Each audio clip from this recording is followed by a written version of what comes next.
High বন্ধুরা, সবাই কেমন আছো? আশা করি ভালোই আছো। আমিও ভালো আছি, বড়দের আশীর্বাদে, ছোটদের ভালোবাসায়।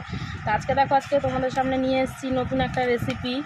তা এই মানে সলিড চিকেনের সলিড মাংস আমাদের ঘরে কেউ খায় না, মানে রান্না করলেও সেই ফেলাই যায় আর কি।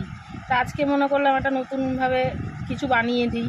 তাই জন্য চিকেনটাকে নুন হলুদ দিয়ে সামান্য একটু একটু করে মশলা দিয়ে ভেজে নিয়েছি, মানে একদম জল শুকিয়ে গেছে, ভেজে নিয়েছি। যাতে দেখতেই পাচ্ছ এই যে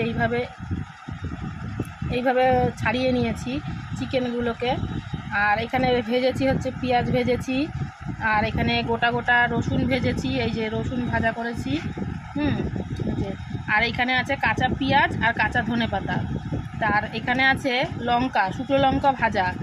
হ্যাঁ, তা শুকনো লঙ্কাটা একটু বেশি হয়ে গেছে, এর জন্য আর কাঁচা লঙ্কা দিলাম না। তোমরা যদি আর একটু ঝাল খেতে চাও তা কাঁচা লঙ্কা দিতে পারো। তা এর মধ্যেই আমি ওই পেঁয়াজ ভাজার তেলটা দিয়ে দিয়েছি, আর কাঁচা তেল দিলাম না। তা এই জিনিসটা পুরোটাই আমি মেখে নেব, মেখে ভর্তা তৈরি করব। হাত দিয়ে এই মাখা ভর্তা সবসময় না হাতেই ভালো হয়।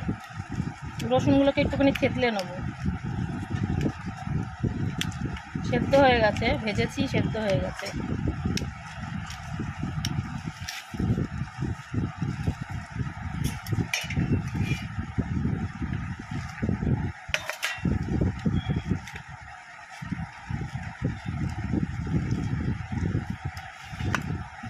দারুণ হয় বন্ধুরা খেতে, তোমরা বাড়িতে ট্রাই করবে, দারুণ লাগে খেতে।